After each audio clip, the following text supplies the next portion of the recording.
నాకు ఒక ఆశయం ఉంది సార్. నేను ఏమీ లేని స్థితిలో వచ్చిన మా నాన్న ఒక 20 సెంట్లు భూమి, ఒక ఇల్లు ఇచ్చాడు ఆయన. ఈరోజు నాకు ఎంత దేవుడిచ్చినా నాకు దేవుడు మంచి లైఫ్ని ఇచ్చాడు.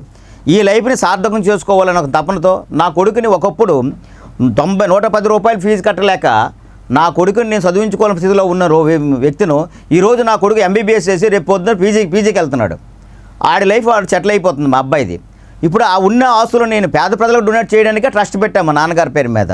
నాకున్న ఆస్తులన్నీ అతి తక్కువ టైంలో ట్రస్ట్ పేరు మీద రాస్తూ పేదవాళ్ళకు డొనేట్ చేయడానికి నేను సిద్ధంగా ఉన్నాను. నాకైతే రుచించడం లేదు సార్. ఎన్ని మంచి పనులు చేసినా సరే వీడు స్వార్థంతో చేస్తున్నాడు. వీడు స్వార్థంతో రాజకీయంకి వచ్చాడు. ముందంతా సేవనే వచ్చే వ్యక్తి ఈరోజేమో ఈయన ఎమ్మెల్యే అవ్వాలని చెప్పేసి అది ప్రీ ప్లాన్డ్గా ఈయన 5 సంవత్సరాల నుంచి 10 సంవత్సరాల నుంచి ప్రీ ప్లాన్డ్గా వేసుకున్న స్టెప్ ఇది. ఈరోజు ఎమ్మెల్యేగా అవ్వాలని తపనతో ఈరోజు ప్రజల్లోకి వస్తుంది. స్వార్థం లేదని ఒక వ్యక్తి నాకు మెసేజ్ పెట్టడం కూడా జరిగింది. అక్షర సత్యం, అధిష్టాన నిర్ణయం శిరోధార్యం. నేను బై బర్త్ నుంచి టీడీపీ. నేను ఇప్పుడు వరకు పార్టీలు మారడం కానీ జెండాలు మారడం కానీ అందరిలాగా నాది కాదు.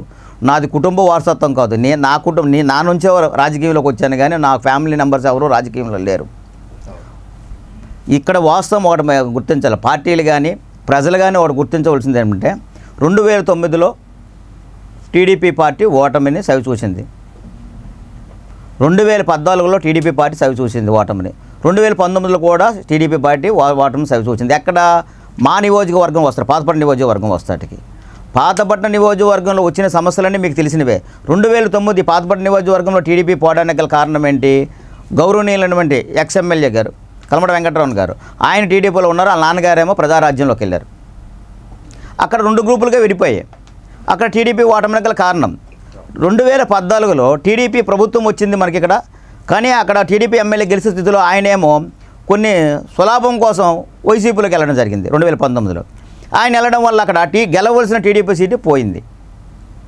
అదే కాకుండా 2019 ఆయన వైసీపీలో గెలిచి మళ్ళీ ఆయన టీడీపీలోకి రావడం జరిగింది. అందరము గౌరవంగా పార్టీ నిర్ణయాన్ని, గౌరవనీయులు నారా చంద్రబాబు గారి నిర్ణయాన్ని అందరము శిరోధార్యం. ఆయన వచ్చారు, ఆయన మేము గౌరవించాం. నేను కూడా పార్టీలో అప్పటికి నేను వైస్ ఎంపీపీగా ఉన్నాను కాబట్టి మాకు అవకాశం వస్తుంది అంటే మరి ఇంకెవరూ లేరు కదా అవకాశం వస్తుంది అనే కాన్సెప్ట్తో మేము ఉన్నాము. మేము ఆల్రెడీ ఎమ్మెల్యేగా ఎదగాలని ప్రయత్నం చేశాం. పార్టీ అధిష్టాన నిర్ణయం కోసం గోవిందు ఆయనకి వైసీపీ టికెట్, ఆయన వైసీపీ నుంచి టీడీపీలోకి వచ్చారు. టికెట్ ఇస్తామని మాట ఇచ్చాం కాబట్టి ఈసారి నువ్వు ఆగిపో, మీరు ఆగిపో అని అంటే నేను దానికి పార్టీ నిర్ణయమే శిరోధార్యం. పార్టీ గెలడం ఇంపార్టెంట్. పార్టీ నిర్ణయాలకు అధిష్టానానికి మనకు దీనిలో ఉన్నాం కాబట్టి నేను ఓకే చేశాను.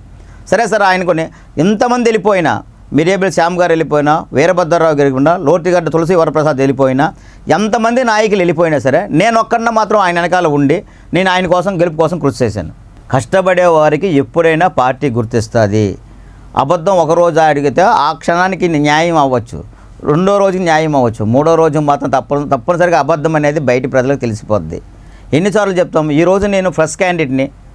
నేను నేటికి 9-10 సంవత్సరాల నుంచి సేవా కార్యక్రమం చేసుకుంటూ ఉంటున్నాను. వాళ్ళు రాజకీయం చేసి జనాలకు మోసం చేస్తున్నారు. నేను అది మోసం చేయడం లేదు సార్. నేను ముందెళ్ళి మీకు ఏ సమస్య ఉందో సాల్వ్ చేస్తూ నేను ప్రజల దగ్గరికి వెళ్ళి నేను ఎమ్మెల్యేగా నిలబెడతాను, నాకు ఓటేయండి అని అడుగుతున్నా. కానీ వాళ్ళు అది చెప్పడం లేదు. నేను ఎమ్మెల్యేగా గెలిచిన తర్వాత మీకు ఏం కావాలో నేను చేసి పెడతామంటారు. ఇక్కడ తేడా చూడండి సార్ ఒకసారి ఎలా ఉంది.